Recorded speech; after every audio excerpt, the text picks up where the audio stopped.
Chinese को बिल्कुल फ़र्क नहीं पड़ता, चाहे पेट्रोल की प्राइस आसमान पे हो या ज़मीन पर हो। मोस्टली चाइनीज़ क्या करते हैं, सुबह को जब वो जॉब करने जा रहे होते हैं, स्कूल जा रहे होते हैं, तो ये बाईसाइकिल यूज़ करते हैं। इन बाईसाइकिल्स के ऊपर मैं आपको दिखाता हूँ, एक बारकोड लगा होता है। उस बारकोड को आप मोबाइल के थ्रू स्कैन करते हैं। स्कैन करने के बाद आप अपने वीचैट सॉफ्टवेयर होता है, इसमें स्कैन करते हैं। मैं आपको लोगों को दिखाता हूँ, ये बारकोड लगा हुआ है, ये देखिए।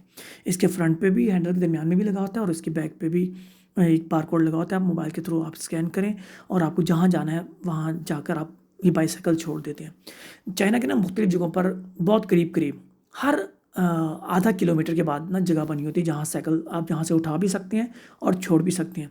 ये जिस जगह पे मैं वीडियो बना रहा हूँ, ये ना एक फास्ट ट्रेन का एग्जिट है, उसके बाहर ये जगह है, वो सामने फास्ट ट्रेन का एग्जिट आपको नज़र आ रहा होगा, तो उसके बाहर ये जगह बनी हुई है। यहाँ से चाइनीज़, इन्हें कोई फ़र्क, चाइना की इकॉनमी वैसे भी स्टेबल है। अब इनके पेट्रोल की प्राइस में 1 रुपए का फ़र्क नहीं पड़ा। इसके अलावा यहाँ जो चीज़ें हैं वो बिल्कुल महंगी नहीं होती, जैसा पाकिस्तान में रमज़ान शरीफ में चीज़ें महंगी हो जाती हैं और कोई और चीज़ों की किल्लत हो तो चीज़ें महंगी हो जाती हैं। चाइना में हर चीज़ बहुत स्टेबल रहती है। पूरा साल चीज़ों की प्राइस 19-20 का फ़र्क भी नहीं पड़ता, आई थिंक। तो हमेशा एक डेवलप्ड कंट्री होते हैं ना, उनका ये बेनिफिट होता है वहाँ रहने का, ज़िंदगी गुजारने का, कि आप अपनी लाइफ को स्टेबल गुजार रहे होते हैं। अब पाकिस्तान में बंदा रात को सोए, सुबह, मुझे याद है जब 2023 के अंदर रात को सो के जब सुबह उठे थे, डॉलर 225 से 260 पे गया था। ये जब हुकूमत चेंज हुई थी, तो फिर 260 से 280 पे चला गया था। मतलब रातों रात पता नहीं चलता। और उस टाइम मुझे बहुत लॉस हुआ था, क्योंकि जब आप बाहर के मुल्कों से काम कर रहे होते हैं ना, चाइना से आपकी कोई शिपमेंट आनी होती है, तो हमने जो पेमेंट करनी होती है वो करनी होती है युआन में या डॉलर्स में करनी होती है। जब पाकिस्तान की करेंसी डाउन होती है तो ऑफ कोर्स आपको लॉस होता है।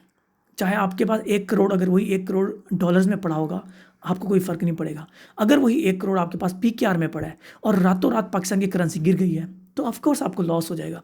तो इसलिए हमेशा स्टेबल करेंसी में, इसीलिए डॉलर में हमेशा जो भी लेन देन होता है, इंपोर्ट एक्सपोर्ट होती है, वो हमेशा डॉलर्स में ही होती है, क्योंकि डॉलर एक स्टेबल करेंसी है एज़ कम्पेयर टू बाकी करेंसीज़ की। और चाइनीज़ युआन भी माशाल्लाह वो भी स्टेबल है। कब से मैं देख रहा हूँ कि चाइनीज़ युआन भी स्टेबल है।